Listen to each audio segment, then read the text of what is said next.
దేవునికి మహిమ కలుగును గాక. హల్లెలూయా. చాలా మంచిది. ఈ దినానికై ఏర్పాటు చేయబడిన బైబిల్ భాగము పరిశుద్ధ గ్రంథము నుండి అపోస్తలుడైన పౌలు గారు హెబ్రీలకు రాసిన పత్రిక 10వ అధ్యాయము 24, 25 వాక్య భాగాలు మనం చదువుకుందాం. పరిశుద్ధ గ్రంథము నుండి హెబ్రీలకు రాసిన పత్రిక 10వ అధ్యాయము 24, 25 వాక్య భాగాలను చదివి వినిపించాలని ప్రభు పేరట మీకు తెలియజేస్తున్నాను. కొందరు మానుకొనుచున్నట్టుగా సమాజముగా కూడుట మానక ఒకరినొకడు హెచ్చరించుచు ఆ దినము సమీపించుట మీరు చూసిన కొలది మరి ఎక్కువగా అలాగూ చేయొచ్చు ప్రేమ చూపుటకును సత్కార్యములు చేయుటకును ఒకరినొకడు పురికొల్పవలనని ఆలోచింతుము. దేవుడి వాక్యము మనందరి వినికిడిలో దీవించి ఆశీర్వదించునుగాక. ప్రార్థన చేసుకుందాం. పరిశుద్ధుడైన మా తండ్రి, ప్రేమ నమ్మకం కలిగిన మా యేసయ్య, జీవం కలిగిన మా నాయన, జీవాధిపతి, మీ ఘనమైన జీవము కలిగిన పాదాలకు వందనాలు, స్తుతులు, స్తోత్రాలు చెల్లిస్తున్నాం. పునరుద్ధరణడా, ఈ పునరుద్ధాన దినాన ఉదయకాలం మొదలుకొని ఇంతవరకు నీ కృపలో మమ్మల్ని అందరినీ దాచి కాపాడి ఈ రాత్రి వేళ తండ్రి మరి ఈ బట్టువారిపాలె గ్రామంలో మీ పాద సన్నిధిలో ఈ పునరుద్ధాన దినపు ఆరాధనలోనికి మమ్మల్ని చేర్చుకుని ఇంతవరకు పాటలతో మిమ్మల్ని స్తుతించి ఆరాధించి గణపరిచి నాయనా మరి మీ నామమును మహిమపరిచే భాగ్యాన్ని మీరు మాకు ఇచ్చారు. అందును బట్టి వందనాలు, స్తోత్రాలు చెల్లిస్తున్నాం తండ్రి. మరి మీ జీవం కలిగిన మాటలు వినడానికి మేము సిద్ధపడి ఉండగా వినగలిగిన చెవిని, గ్రహించగలిగిన మనస్సును మీరు మాకు అనుగ్రహించమని కోరుకుంటున్నాం తండ్రి. మరి ఆత్మ చెప్పు సంగతులు చెవిగలవాడు వినుగాక అని నా తండ్రి నీ వాక్యము సెలవిచ్చిన రీతిగా పరిశుద్ధాత్ముడా మీరు మాట్లాడుతున్నప్పుడు తండ్రి మేమందరము ఆత్మ చెవులు తెరవబడిన వారమై నీ మాటలను జాగ్రత్తగా వినడానికి మీ కృప చూపి సహాయం చేయమని కోరుకుంటున్నా. ఈ స్థలంలో మీరుండండి. ఈ స్థలంలో ఉన్న మమ్మల్ందరినీ కూడా మీ స్వాధీనంలో ఉంచుకొని ప్రభా మీ దివ్యమైన శ్రేయస్కరమైన మాటలతో మీరు మాతో మాట్లాడి నాయన మాటల ద్వారా మమ్మల్ని మేము సరి చేసుకుని జీవించే కృపను ధన్యతను మీరు అనుగ్రహించండి. ముఖ్యంగా ప్రభా నీ మాటలు విత్తనమైన నన్ను కూడా మీ కృపలో జ్ఞాపకం చేసుకునండి తండ్రి. మరి పెంట మీద పురుగు లాంటి నన్ను నాయన మీ చేతులకు సమర్పించుకొని చుండగా పరిశుద్ధాత్ముడా నన్ను పరిశుద్ధపరిచి నాలో మీరుండి మాతో మీరు మాట్లాడి మహిమ పొందుకోమని కోరుకుంటూ ఆ రీతిగా మీరు మాట్లాడుతున్నందుకు కూడా వందనాలు, స్తోత్రాలు చెల్లిస్తూ యేసయ్య పరిశుద్ధ నామమును బట్టి ప్రార్థించి అడిగి మనవులు పొందుకుని ఉన్నాము తండ్రి, ఆమేన్. అందరు కూర్చుందాం. క్రీస్తునందు ప్రియ దేవుని బిడ్డలారా,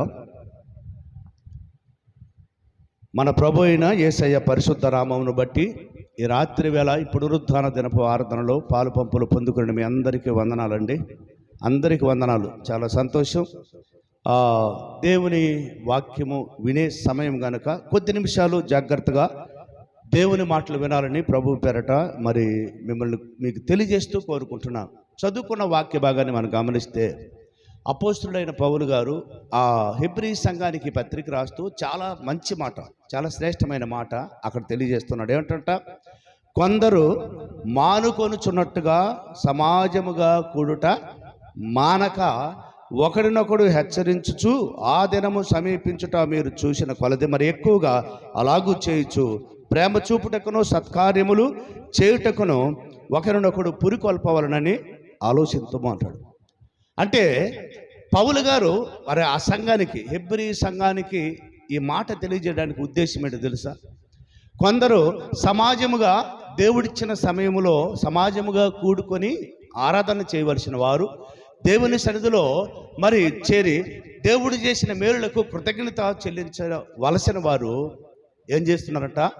సమాజముగా కూడుకోకుండా మానుకుంటున్నారట. సమాజముగా కూడుకోక మానుకుంటున్నారట.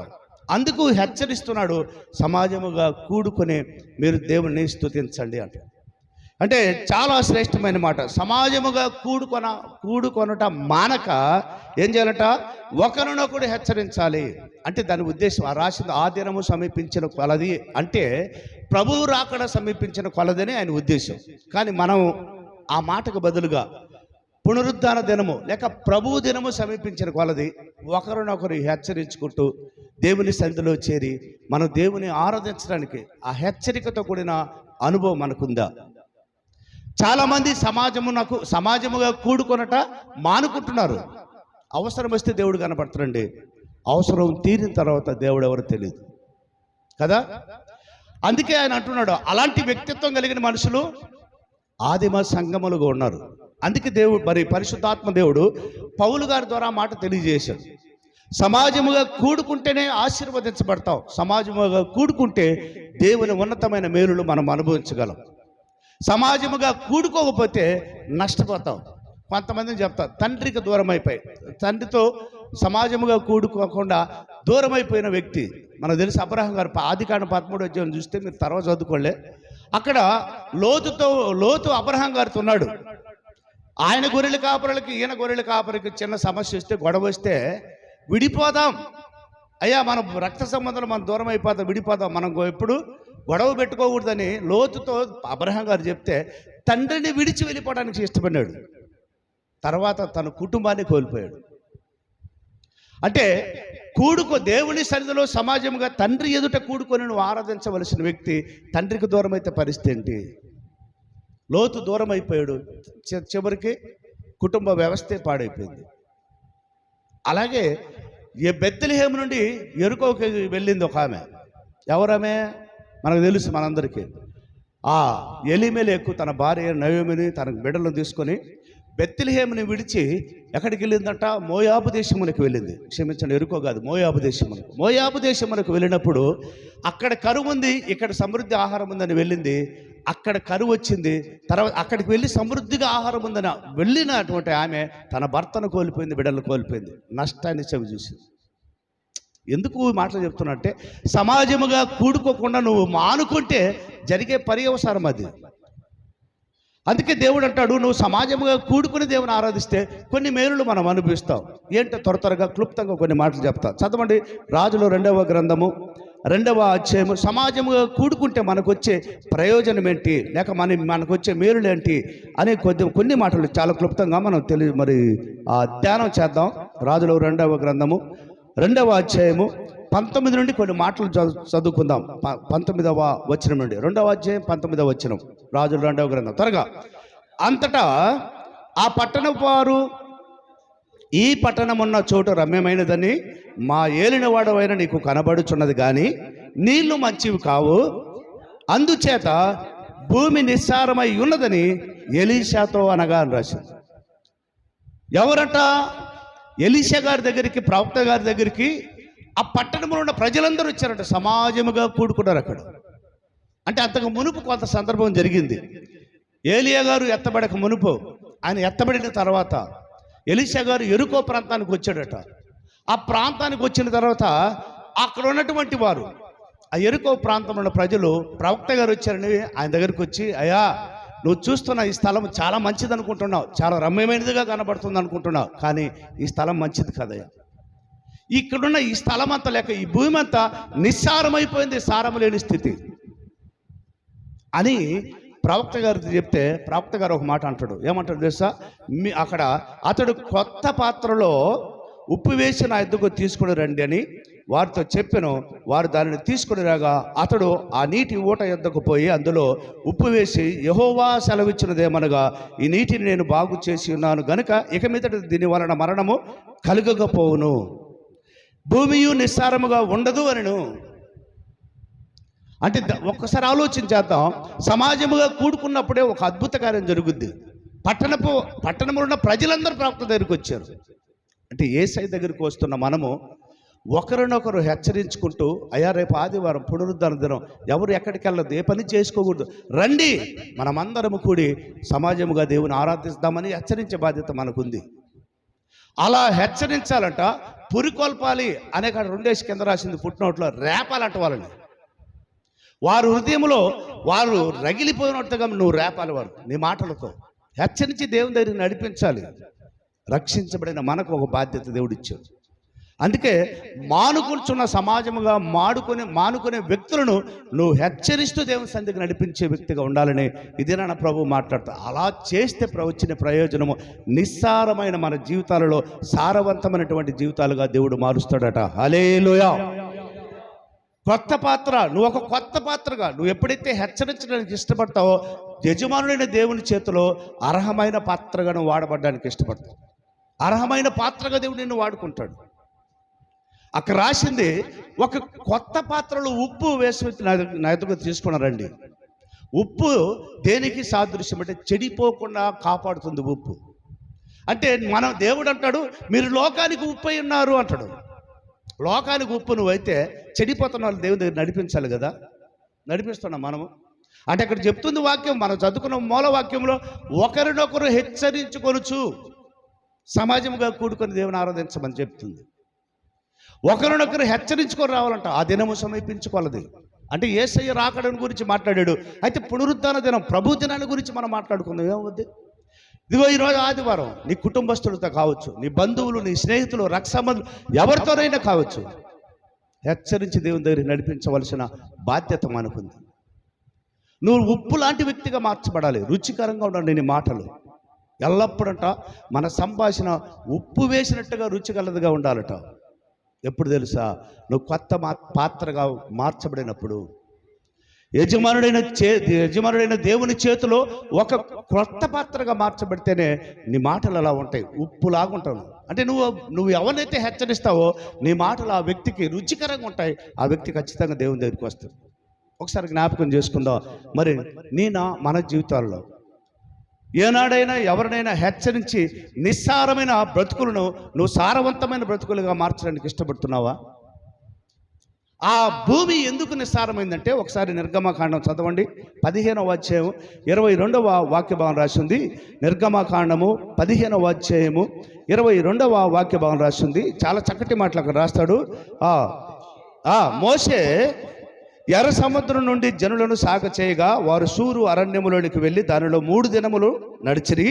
అచ్చట వారికి నీళ్లు దొరకలేదు. అంతలో వారు మారాకు చేరిరి. మారా నీళ్లు చేదైనవి గనుక వారు ఆ నీళ్లు త్రాగలేకపోయిరి. అందువలన దానికి మారా అను పేరు కలిగిన. ఇప్పుడు మరి మోషే గరట ఇశ్రాయేలు ప్రజలు నడిపిస్తున్నప్పుడు వారు సూరు ప్రాంతంలోనికి వచ్చారట.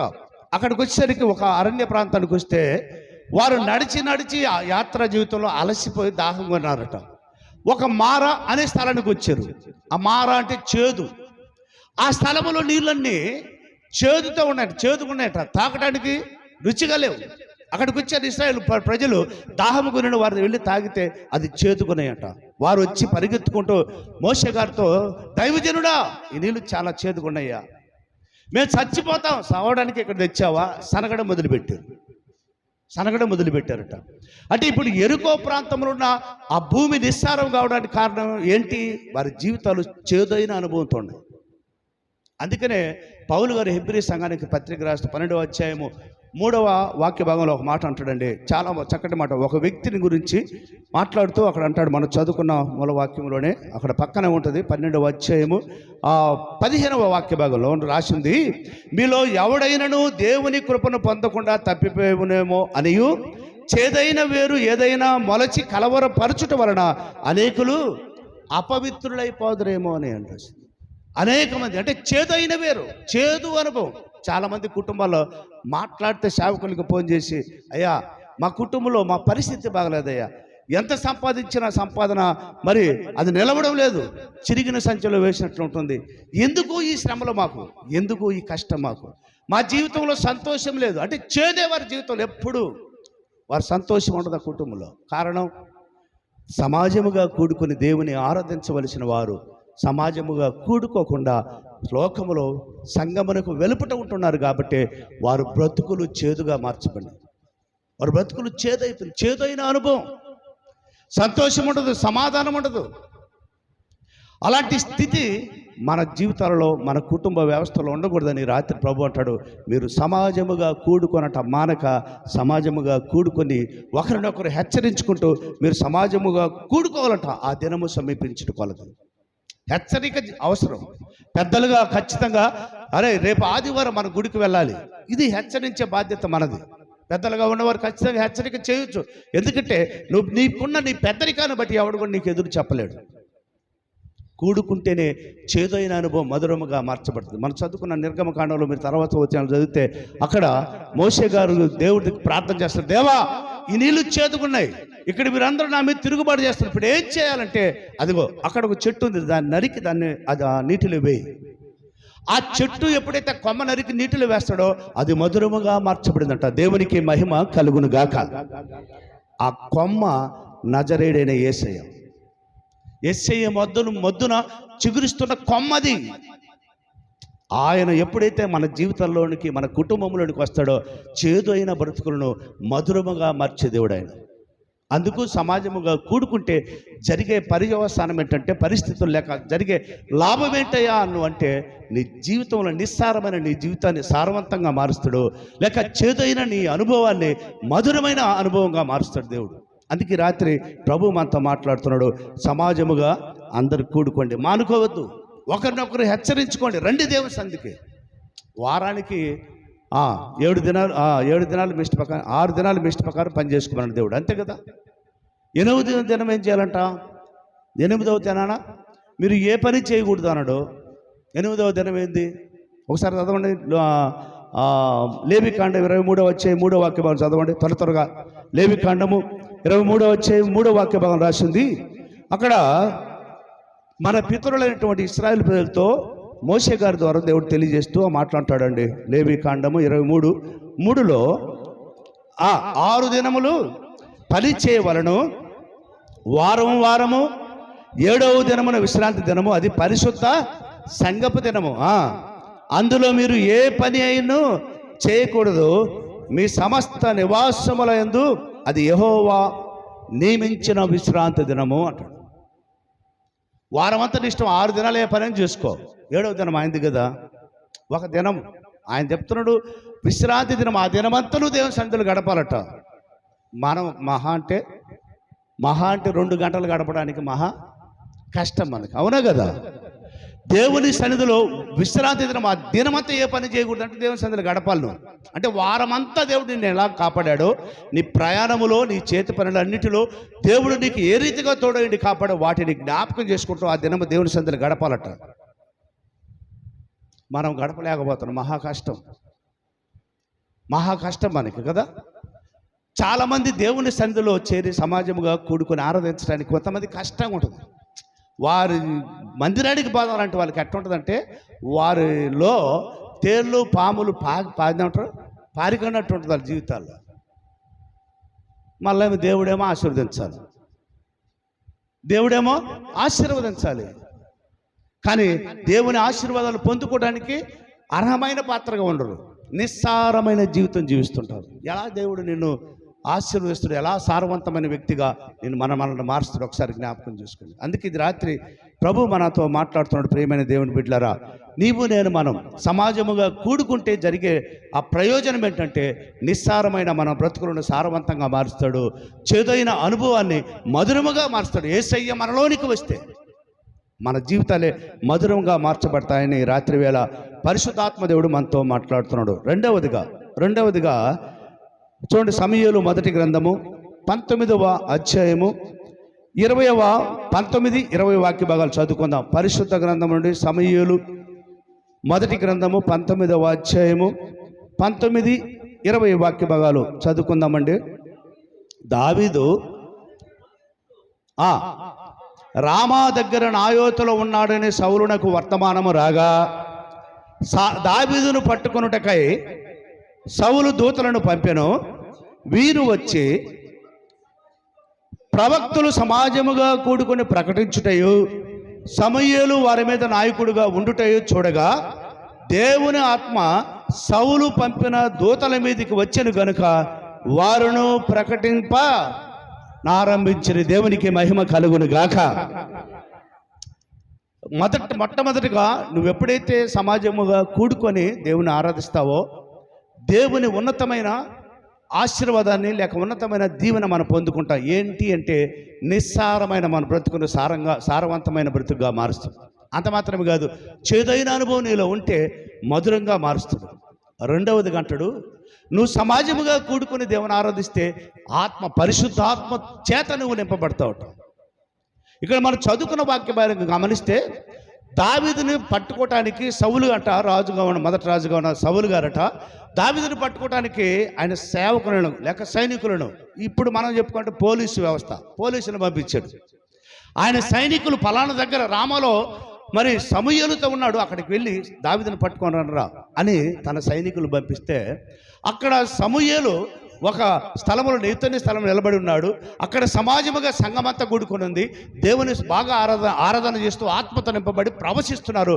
ఆ సమయంలో సౌలు సైనికులు అక్కడికి వచ్చారట దావీదుని పట్టుకోబోదామని. వచ్చే లోపల జరిగిన పరిస్థితి ఏంటంటే తెలుసా, అందరి మీద ఉన్న ఆత్మ వారి మీదకి వచ్చేసరికి వాళ్ళు వచ్చిన పని మర్చిపోయి వారు కూడా ప్రవశించడం మొదలుపెట్టాడు. దేవునికి మహిమ కలుగునుగాక. అలాంటి అనుభవం సమాజముగా కూడుకొని ప్రార్థించినప్పుడే, ఆరాధన చేసినప్పుడే పరిశుద్ధాత్మ దేవుడు దిగి వస్తాడండి మన మీదకి. ఆయన దిగి వస్తే ఎన్నో గొప్ప కార్యాలు మనము అనుభవించగలం. మనలో ఉన్న అపవిత్రత పోతుంది, పరిశుద్ధపరచబడతాం, దేవునికి ఇష్టమైన పాత్రగా మనం మార్చబడతాం. వాళ్ళు చూడండి, వచ్చిన ఆ వ్యక్తుల ఉద్దేశం వేరు, అక్కడికి వచ్చిన తర్వాత వారు చేస్తున్న పని వేరు. రాజు అని పట్టుకొని రాంటారా దావీదునంటే వీళ్ళు వచ్చి ప్రవశించడం మొదలు పెడుతున్నారు. దేవుడు చేస్తున్న అద్భుత ఆశ్చర్యకార్యములను ప్రవశిస్తున్నారు సైనికులు. ఒకసారి జ్ఞాపకం చేసుకుందాం. అందుకే యోవేలు ప్రవక్త ద్వారా దేవుడు అంటాడు, అంత్య దినములలో అన్ని జనులందరి మీద నా ఆత్మను క్రొమ్మరించేదని అంటాడు. ప్రతి ఒక్కరు ప్రవశిస్తారట. అందుకే సమాజముగా కూడుకున్నప్పుడే దేవుని ఆత్మను మనం పొందుకోగలం. మనం అపొస్తలుల కార్యముల గ్రంథం 2వ అధ్యాయం చూస్తే అక్కడ కొన్ని మాటలు, మొదటి నుంచి 8 వరకు చూస్తే అక్కడ కొన్ని మాటలు రాయబడి ఉన్నాయి.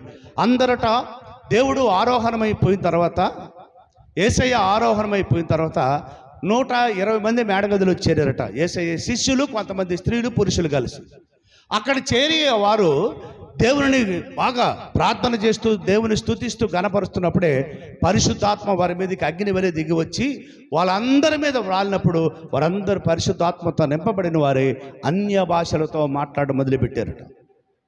ఆ కింద తర్వాత వచ్చిన రాసింది, ఆ యెరూషలేములో అనేక మంది ఆయా ప్రాంతాల ప్రజలు వచ్చున్నారట. వస్తే పైన మేడగదిలో వారు భాషలతో మాట్లాడుతూ ప్రవశిస్తుంటే అవన్నీ కిందన్న వారు విని విభ్రాంతి నొందిరి అని రాసింది. అంటే ఆశ్చర్యపడి, వీరు గలలీలు కాదా, వీరు మన స్వభాషలో మాట్లాడుతున్నారు ఏంటి అంటే, వారి స్వభాష అంటే 18 దేశ భాషలు మాట్లాడుతున్నారు. అక్కడ 18 దేశస్తులు, ఆ దేశ భాషలు కలిగిన వారు అక్కడ ఉంటే వారందరికీ వారి భాషలో వీరు మాటలు అర్థమవుతున్నాయట. దేవుడు చేసే గొప్ప కార్యములన్నిటినీ వీరు అక్కడ ప్రవశిస్తూ ఉన్నారు. అంటే నా ప్రియ దేవుని బిడ్డ, సమాజముగా కూడుకున్నప్పుడే దేవుడు అద్భుత కార్యం చేస్తాడు. ఒకవేళ మనం అపవిత్రులుగా ఉండొచ్చు, ఎవడు కూడా నీతిమంతుడిని చెప్పడానికి ఎవడికి అధికారం లేదు. అది సేవకుడైనా సరే, విశ్వాస అయినా సరే. దేవుని వాక్యం ఏముంటుంది, ఎవడు నీతిమంతుడు లేడు, ఒక్కడును లేడు, అందరూ దేవుడు అనుగ్రహించి మహిమను పొందలేకపోతున్నారంట. అయితే ఈ మహిమ, దేవుని మహిమను నువ్వు పొందుకోవాలంటే సమాజముగా కూడుకొని దేవుని ఆరాధించినప్పుడే పరిశుద్ధాత్మ దేవుడు లేక ఆత్మ స్వరూపైన దేవుడు మనందరినీ అభిషేకిస్తాడు. మనకు మీకు తెలుసలేదు, మా అపొస్తలుల కార్యముల గ్రంథంలో మీరు చదివితే తర్వాత మరి పౌలు గారట యెరూషలేము వీధుల్లో 8వ అధ్యాయం ఉంటుంది. యెరూషలేము గుండా వెళుతున్నప్పుడు, యెరూషలేము ప్రాంతంలో రోడ్లో వెళుతున్నప్పుడట అక్కడ ఉన్నటువంటి వారందరూ ఎవరు, ఆ యెరూషలేము పట్టణంలో ఉన్నటువంటి ప్రజలు అనేక మంది రోగాలతో ఉన్న వ్యక్తులను, శాశ్వత కాల రోగాలతో మంచానికి పరిమితమైన వ్యక్తులను, అపవిత్రాత్మల చేత బంధించబడిన వారిని ఆయన వెళుతూ ఉంటే ఆ రోడ్డు ప్రక్కన పండేశారట. రోగాలతో వాళ్ళు మంచాలతో అలాగే తీసుకొచ్చి పెట్టారట.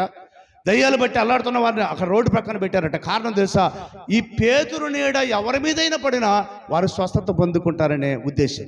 ఎందుకని, పరిశుద్ధాత్మ శక్తిని పేతురు పొందుకున్నాడు కనుక ఆయన నీడలో కూడా అంత శక్తి ఉందట.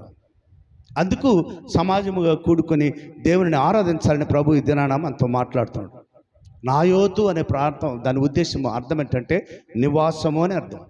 అంటే దేవుడు నివసించే స్థలం, అందరూ దేవుడు నివసించే స్థలంలో సమాజముగా కూడుకొని దేవుణ్ణి వారు ఆరాధిస్తున్నప్పుడు, పరిశుద్ధాత్మ దేవుడు వారి మీదకి వచ్చినప్పుడు అందరూ ప్రవేశిస్తున్నారు. సౌలు మరి పంపిన సైనికులు కూడా అక్కడికి వచ్చిన తర్వాత వారు కూడా ఆత్మతో నింపబడి ప్రవశించడం ప్రారంభించారు. అంటే ఇదంతా ఎప్పుడంటే తెలుసా, మనము సమాజముగా కూడుకుని దేవుణ్ణి ఆరాధించినప్పుడే ఈ గొప్ప కార్యములు మనము అనుభవించగలం. మూడవదిగా చివరిగా చెప్తాను చూడండి.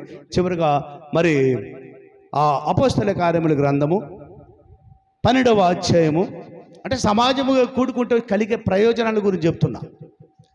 సమాజముగా కూడుకుని నువ్వు దేవుని ఎప్పుడైతే ఆరాధిస్తావో జరిగే పర్యవసానం, మానుకుంటే నువ్వు నష్టపోతావు. దేవుని సంధిలో చేరి ప్రభువు దినాన దేవుని సంధిలో చేరి ఆరాధిస్తే మనం ఎన్నో మేలులు పొందుకుంటాం.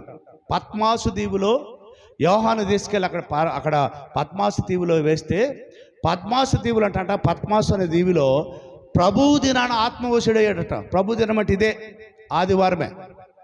ప్రభువు దినాన ఆయన ఆత్మవశుడై ఉన్నప్పుడు దేవుడు వచ్చింది అనేక విషయాలు మరి ప్రకటన గ్రంథములు జరగబోతున్న వాటన్నిటిని వివరించాడు. అప్పుడు వాటన్నిటిని రాశాడు, అదే ప్రకటన గ్రంథం. పద్మాసు అనే దీవులు పరవాసిగా ఉన్న యోహాను ప్రభువు దినాన ఆత్మవశుడైపోయాడట. అంటే ఇక్కడ సమాజంగా కూడుకున్నప్పుడు ఆ అనుభవం మనకు వస్తుంది. అందుకే చూడండి, దేవుని సంధిలో సమాజముగా కూడుకున్నప్పుడు వచ్చే ఆ గొప్ప ఉన్నతమైనటువంటి మేలు లేక ఆశీర్వాదాలు ఏంటంటే, నిస్సారమైన మన జీవితాలు మార్చబడతాయి, సారవంతంగా మార్చబడతాయి. లేక చేదోయిన అనుభవం నీ జీవితంలో ఉంటే, ఎందుకు నేను బ్రతకడం చావడం మేలు అనుకునే ఆలోచన నీకు వస్తే, అలాంటి స్థితిగతులు నీ కుటుంబంలో నీ జీవితంలో ఉంటే మధురముగా మారుస్తాడు. రెండవది, సమాజముగా కూడుకున్నప్పుడే పరిశుద్ధాత్మ దేవుని శక్తిని పొందుకుంటాం. మూడవ మేలు ఏంటంటే 12వ అధ్యాయము అపొస్తలుల కార్యముల గ్రంథం 12వ అధ్యాయము 5వ వాక్య భాగం చదవండి ఒకసారి. 5, పేతురు చెరసాలలో ఉంచబడిను, సంఘం అయితే అతని కొరకు అత్యాసక్తితో ప్రార్థన చేయుచుండును అని రాసింది. పేతురుని చెరసాలలో వేసినట్టు ఆయన చేసింది ఏంటి? నేరాలు ఘోరాలు చేయలే. యేసు ప్రభు పునరుద్ధానాన్ని గురించి ప్రకటిస్తున్నాడు. మేము కన్న వాటిని విన్న వాటిని మేము చెప్పకుండా ఉండలేమని ప్రకటిస్తున్నాడు ఆయన. యేసయ్య మేము కనులారా చూసాం, ఆయన ఆరోహణం అయిపోయాడు, ఆయన పునరుద్ధానుడే తిరిగి లేచిపోయాడు, మరలా రాబోతున్నాడు మనల్ని తీసుకెళ్ళడానికి. యెరూషలేము వీధుల్లో సువార్త ప్రకటిస్తుంటే ఆనాడు రోమా ప్రభుత్వం అంట ఓర్చుకోలేక వారు చేస్తున్నటువంటి ఆ విగ్రహారాధనకు వ్యతిరేకంగా ఇదేంటారా కొత్త భాష మాట్లాడుతున్నాడు, కొత్త బోధ బోధిస్తున్నాడని తీసుకెళ్ళి చెరసాలు వేశారట. చెరసాలు వేస్తే సంఘము ఏం చేస్తుంది తెలుసా? అత్యాసక్తితో ప్రార్థన చేయడం ప్రారంభించిందంట. సమాజముగా కూడుకున్న సంఘం దేవునికి ప్రార్థన చేయడం ప్రారంభించిందంట. అలాగా ప్రార్థన చేస్తూ ఉన్నప్పుడు జరిగిన పర్యవసానం 12వ వచనం రాసింది. ఆ దినం ఆ సమయంలో దేవుడు తన దూతను పంపించి పేతురును చెరసాల నుంచి బయటికి రప్పించి అతను మరి రాజమార్గంలో తీసుకొచ్చి అక్కడ అదృశ్యమైపోయిందట దూత. అంతవరకు పేతురు అనుకున్నాడట, నేను కలగంటున్నాను అనుకున్నాడట. ఎప్పుడైతే దూత అదృశ్యమైపోయిందో ఆ తర్వాత ఓహో ఇది నిజమే అనుకొని ఆ రాత్రి వేళ ఆలోచన చేయడం మొదలుపెట్టాడు. ఎక్కడికి వెళ్ళాలంటే ఒక కుటుంబం జ్ఞాపకం వచ్చింది. ఏ కుటుంబం తెలుసా? మారు పేరు గల్లా మరియా ఇంటికి వెళదామని అతను తలంచాడట. అక్కడికి వచ్చాడు. ఆ మరియా ఇంటికి వచ్చే లోపల అక్కడంట కొంతమంది చేరి ఏమన్నా అక్కడ రాసి ఉంది చూడండి, అక్కడ అనేకులు కూడి ప్రార్థన చేయుచుండిరి. అనేక మంది ఆ మరియ ఇంటిలో చేరి, అయ్యా మా బోధకుడిని మా సేవకుడిని చెరసాలలో వేసారు, విడిపించయ్యా, విడుదల కలుగజేయ ప్రభువా అని ఇక్కడ వీడు అత్యాసక్తితో ప్రార్థన చేస్తున్నారు. దేవుడు వారి ప్రార్థనను విని ఆ సంఖ్యల నుండి విడిపించాడు పేతురు మహాశయుని. సంఖ్యల నుండి విడుదల పొందుకొని ఆయన వచ్చి తలుపు తడుతున్నాడు. అమ్మా తలుపు తెండి, నేను వచ్చాను. ఇవన్నీ చూడండి నా ప్రియ దేవుని బిడ్డలారా, సమాజముగా కూడుకొని ఆ దేవుని ఆరాధించినప్పుడు ప్రార్థించినప్పుడు జరిగే పర్యవసానం ఇది. మేలులు సంఖ్యలు తెగిపోతాయి. అది నీకున్న రోగం అనే సంఖ్యల్లా, ఆర్థిక సంబంధమైన సంఖ్యల్లా, ఇంకేదైనా మరి సాతాను సంబంధమైన శోధన అనే సంఖ్యల్లా, అది ఏదైనా కావచ్చు. ఆ సంఖ్యలు తెగిపోతాయి సమాజముగా కూడుకొని ప్రార్థించినప్పుడు. మరి రాత్రి నా ప్రియమైన దేవుని బిడ్డలారా, మరి సమాజముగా కూడుకొనట మానక ఏం చేయాలంట? ఒకరినొకరు హెచ్చరించుచు ఆ దినము సమీపించిన కొలది. యేసయ్య మరి రాకడ సమీపించిన కొలది, లేకపోతే పునరుద్ధాన దినం సమీపించిన కొలది మనం హెచ్చరించుకుంటూ అందరిని దేవుని సన్నిధికి నడిపించాలట. ఆ బాధ్యత మనది. మరి ఇది రాత్రి వేళ ఈ మాటలు వింటున్నా నా ప్రియమైన దేవుని బిడ్డ, ఖచ్చితంగా నీవు ప్రభువు దినాన్ని గుర్తుపెట్టుకొని మరి సమాజముగా కూడుకోకుండా మానుకుంటున్న వారిని హెచ్చరించి నడిపించడానికి సిద్ధమా? అలా హెచ్చరించి నడిపించగలిగితే ప్రయోజనము, నిస్సారమైన మన జీవితాలు ఏమవుతాయట? సారవంతంగా మార్చబడతాయి. అంత మాత్రమే కాదు, చేదైన అనుభవం మధురంగా మార్చబడుతుంది. రెండవ అనుభవం ఏంటంట? రెండవది, సమాజముగా కూడుకుని ఎప్పుడైతే దేవుని ఆరాధిస్తావో, ఎప్పుడైతే ప్రార్థిస్తావో, పరిశుద్ధాత్మ దేవుడు దిగి వస్తుంది. పరిశుద్ధాత్మ దేవుడు దిగి వచ్చి మనల్ని బలపరుస్తుంది. అలాగే మూడవదిగా, ఎప్పుడైతే సమాజముగా కూడుకొని ప్రార్థిస్తావో సంఖ్యలు తెగిపోతాయి. అది ఏదైనా అనుకును, సమస్యల, శోధనల, ఇబ్బందుల, రోగాల, ఎలాంటివైనా సరే నువ్వు సమాజముగా కూడుకొని దేవుని ప్రార్థించినప్పుడే సంఖ్యలు తెగిపోతాయి. కాబట్టి ఈ రాత్రి ఈ మాటలు వింటున్నా నా ప్రియమైన దేవుని బిడ్డ, ఈ రాత్రి నేను మనం ఒకసారి, నువ్వు సమాజముగా కూడుకోవడానికి మానుకుంటున్నావా, కూడుకుంటున్నావా? నువ్వు కూడుకుంటున్నావు, బాగానే ఉంది. మానుకున్న వారిని హెచ్చరించి దేవుని దగ్గర నడిపించగలుగుతున్నావా? అలా హెచ్చరిక చేసి నడిపించగలిగితే ఖచ్చితంగా మనం ధన్యులు. ఎందుకు తెలుసా? దేవుడు మనందరినీ తన కృపలో నింపి మనకు రావాల్సిన ప్రతి అవసరతలక్కరలు ఆయన మహిమశంలో తీర్చే దేవుడు ఆయన. అందుకే రాత్రి పరిశుద్ధాత్మదేవుడు మనతో సూటిగా మాట్లాడుతున్నాడు. కొందరు మానుకొనుచున్నట్టుగా సమాజముగా కూడుకొనట మానక ఒకరినొకడు హెచ్చరించుచు ఆ దినము సమీపించుట మీరు చూసిన కొలది మరి ఎక్కువగా అలాగూ చేయొచ్చు, ప్రేమ చూపుటకును సత్కార్యములు చేయుటకును ఒకరినొకడు పురుకొల్పుకుందామని ఏమంట ఆలోచించాలి. ప్రభు దినము సమీపిస్తుందని ఒకరినొకరు హెచ్చరించాలి. మనం చాలా నిస్సారంగా ఉంటామండి. సారవంతంగా మనం ఉంటాం, చాలా నిస్సారం. మరి ఈ నిస్సారమైన జీవితం ఎందుకు వస్తుందంటావు? మనము దేవుని సన్నిధిలో చేరి ఆరాధించాలనే ఆలోచన మనకు లేదు. ఏదో పోతున్నాం, కష్టపడిపోతున్నాం, వస్తున్నాం, అంతవరకు. కానీ ప్రభు మనందరినీ గడిచిన 6 దినాలు తన రెక్కల చాటున దాచి కాపాడాడు. మన పనిపాటల్లో, మన ప్రయాణాల్లో, మరి మనకున్న సమస్యల్లో దేవుడు మనల్ని కాపాడాడు అనే ఒక ఉద్దేశం తన దగ్గరకు రావడం అన్నాం. ఆ ఉద్దేశమే లేదు కాబట్టి సమాజంగా కూడుకోలేకపోతున్నాం, మానుకుంటున్నాం. మరి దినాన్ని మాటలు విన్నాం. మన జీవితాల్లో మనం ఎలాగా దేవుని సందులో కూడుకొని ప్రార్థన చేస్తున్నామో ఒక్కసారి మనల్ని మనం పరిశీలన చేసుకోవాలని కోరుకుంటూ మరి ఈ మాటలు ముగిస్తున్నాను. దేవుడి మాటలు దీవించి ఆశీర్వదించును గాక. చేసుకుందాం. పరిశుద్ధుడైన మా తండ్రి, ప్రేమ కలిగిన మా దేవ, జీవాధిపతి అయిన యేసయ్య, మీ పరిశుద్ధమైన ఘనమైన నామాన్ని బట్టి మీ వందనాలు, స్తుతులు, స్తోత్రాలు చెల్లిస్తున్నాం. ఈ పునరుద్ధానపు దినాన మరొకసారి మమ్మల్ని అందరినీ మీరు ప్రేమించి మీ సన్నిధికి మమ్మల్ని తోడుకొని వచ్చారు. చక్కటి శ్రేష్టమైన మాటలను ప్రభా మీ దాసు నోట ఉంచి మా అందరితో ఒక ప్రత్యేక రీతిగా మీరు మాట్లాడినందుకై మిమ్మల్ని స్తుతిస్తున్నాం. నాయనా, సమాజముగా కూడుకొనుట మేము మానక మీ సన్నిధిలో మీ రాకడ పర్యాంతం వరకు ఒకరినొకరు హెచ్చరించుకుంటూ, ఒకరొకరు పురుగొలుపుకుంటూ మీ సన్నిధిలో మేము కూడుకోవాలని మీ మాటల ద్వారా మాతో మాట్లాడినందుకై నీకు స్తోత్రాలు తండ్రి. మీ సన్నిధిలో మేము కూడుకుంటే మాకు కలిగే మేలులు, ఆశీర్వాదాలు ఎలాంటివో చక్కగా మీరు వివరించారు. నిస్సారమైనటువంటి భూమిని ఎలాగైతే సారవంతంగా మీరు మార్చారో మా జీవితాలను కూడా నాయన, నిస్సారమైనటువంటి మా బ్రతుకులను, మా జీవితాలను సారవంతంగా మీరు మారుస్తారని, మారాని మధురముగా మార్చిన దేవుడు అని, అదిగో మీ మాటల ద్వారా మాతో మాట్లాడినందుకై నీకు స్తోత్రాలు.